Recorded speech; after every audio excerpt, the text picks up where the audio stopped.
বুঝতেই পারছি না যে বেলা অনেক ছোট হয়ে গেছে নাকি আমি অনেক স্লো হয়ে গেছি। কারণ হচ্ছে সময় এত তাড়াতাড়ি হু হু হু হু করে বেরোচ্ছে যে কোনো কাজটাই সময়ের মধ্যে কুলিয়ে উঠতে পারছি না। এক্কেবারে যেন হাঁপিয়ে উঠছি।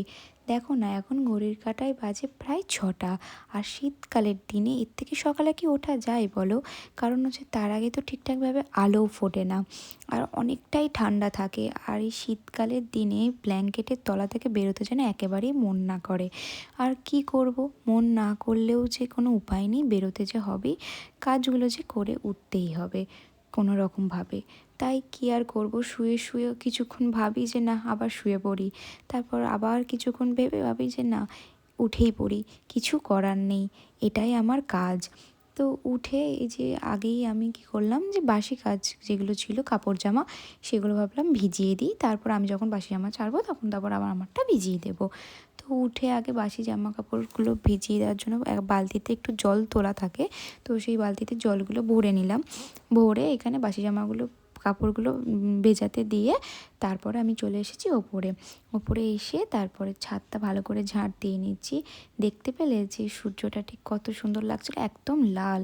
কারণ হচ্ছে এখনও না রোদের জোর সেইভাবে তো নেই, যতক্ষণ না রোদের জোর হচ্ছে ঠিক হলুদটা হয় না। এই যে একটা যে সুন্দর লাল যে রঙটা থাকে, এটা ভারী সুন্দর লাগে। ওঠার পরে কষ্ট তো হয়, কিন্তু এটা দেখার পর যেন মনটা ভরে যায়। তো বেশ ভালোই ঠান্ডা ছিল, কিন্তু এই যে চাদর মানে কানে হাওয়া লাগছিল আর আমার একটুতেই ঠান্ডা লেগে যায়। তো ওই জন্য একদম কান মুড়ি দিয়ে তারপর কাজগুলো করছিলাম, একেবারেই চাদর নিয়ে কাজ হয় না। কিন্তু এবার সকালবেলা না সোয়েটার পরতে ইচ্ছে হয় না বলা ভুল, কারণ কী বলতো, যে ধুলো, এই নোংরার কাজগুলো করি তো সোয়েটারগুলোতে না একদম ধুলো এসে বসে। এবার সোয়েটার তো ধরো রোজ বা একদিন দুদিন ছাড়া ছাড়া কাচা যায় না, চাদর তাও বা যায়। ওই জন্যই সকালে সোয়েটারটা পরতে ঠিক ভালো লাগে না, যেগুলো একটু নোংরা হয়ে যায়, নোংরা এসে বসে। তাই ওই চাদরটা নিয়েই কাজ না করতে পারলেও করতে হয়। তো এখানে সকালবেলা আমি ছাদে গিয়ে ছাদটা ভালোভাবে ঝাঁট দিয়ে তারপরে যে তিনতলার ঘর ছিল, তারপরে ওখানে ছাদ ঘর সব ভালোভাবে ঝাঁট দিয়ে নিই। তারপর যে সবুজ যে কার্পেটটা থাকে সেটার ভেতরে না এখানে না পাখি পায়রা খুব বসে আমাদের এখানে। তো যে না পালকগুলো থাকে ওগুলো খুব এসে এসে পড়ে। আর সাদা মানে সবুজ জিনিস তো ওর মধ্যে সাদা বা ওরকম পড়ে থাকলে বড্ড মেসি মানে নোংরা লাগে। তো ওই জন্য ওগুলো না ঝাঁট দিয়েও ঠিক যায় না, ওই জন্য ওগুলো হাতে তুলে ডাস্টবিনে ফেলে দিই। ওগুলো প্রায় তুলতে হয়, নয়তো মানে এত পাখি আর পায়রার উপদ্রব যে কি বলবো। তো ওখানটা পরিষ্কার করে ঝাঁট টাট দিয়ে মেশিনের সাইড ভালোভাবে সব কিছু ঝাঁট দিয়ে তারপরে সিঁড়ি সব ঝাঁট দিয়ে আমি চলে এসেছি নিচে। নিচের ঘড়ি তোমরা খেয়াল করেছো? যদি না করো একটু দেখে নাও। প্রায় তখন এইসব কাজ আমার 6:45 বাজে, এগুলো মোটামুটি হয়ে গেছে। হয়ে তখন এবার সবাই আস্তে আস্তে উঠবে, এখনও সবাই ঘুমাচ্ছিল। তো আমি ডাইনিংটা ঝাঁট দিয়ে নিচে ঝাঁট দিয়ে নিচ্ছি সিঁড়িটা, কারণ হচ্ছে উঠে তারপর যে যার ঘর। আমিও আমার ঘরটা এখনও ঝাঁট দিইনি, কারণ ও ঘুমাচ্ছে। তো বিছানা তোলার পর একবার আমি তারপর ঘরটা ঝাঁট দিই, আর ঝাঁট দিয়ে ওখানে যে ময়লাটা বেরোয় ওটা তুলে বালতিতে ফেলে দিই। বাকি গোটা ঘরটা আমি ঝাঁট দিয়ে নিচ্ছি, আর সবাই ওঠার পর সবাই সবার ঘরটা ঝাঁট দিয়ে নেয়। তো এখানে ঝাঁট দিয়ে সিঁড়ি ঝাঁট দিয়ে তারপর নিচে চলে এসেছি। নিচের ঘরগুলো জানলাগুলো যেহেতু খোলা থাকে তো ভালো রকমের নোংরা পড়ে, জানলার ওখানেও নোংরা থাকে, তো জানলার সাইডগুলো তারপরে এগুলো সব কোণ ভালোভাবে ঝাঁট দিয়ে নেব। ঝাঁটটা দিয়ে ঘরটা মুছে নেব। আর আজ ছিল যেহেতু বৃহস্পতিবার, তাই জন্য আজকে ঘর মোছার পালা। রোজ তো ঘর মুছি না, সোম আর বৃহস্পতিবারটাই মুছি। বাকি অন্য দিন যদি নোংরা খুব মনে হয় আমার যে না পায়ে পায়ে বলো বা যেহেতু জানলা দরজা খোলা থাকে তো সাদা সাদা ধুলো ঢুকে আছে, মনে হয় যে না একটু মুছেই নিই, মনটা খুব করে মুছে নিই, সেদিনই মুছি। নয়তো আমি সোম আর বৃহস্পতিবারটা ধরেই মুছি।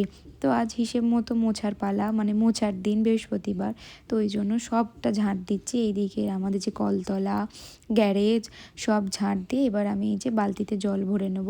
বালতিতে জল ভরে নিয়ে তারপর ঘরটা মুছে নেব।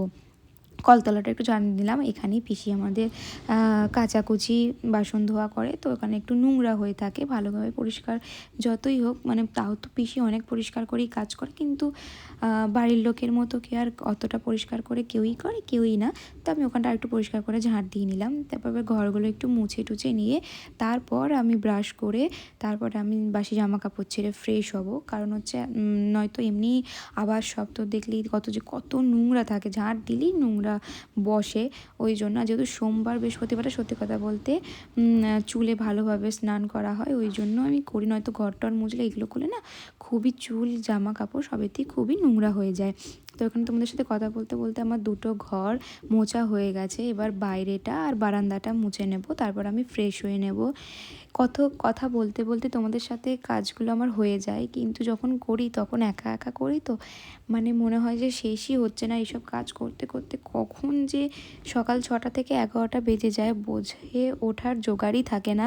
এক দিন তো মনে হয় যে না আর খাবো না, পড়াতে চলে যায়, কিন্তু এসে তারপর খেতে তো অনেকটা লেট হয়ে যায়।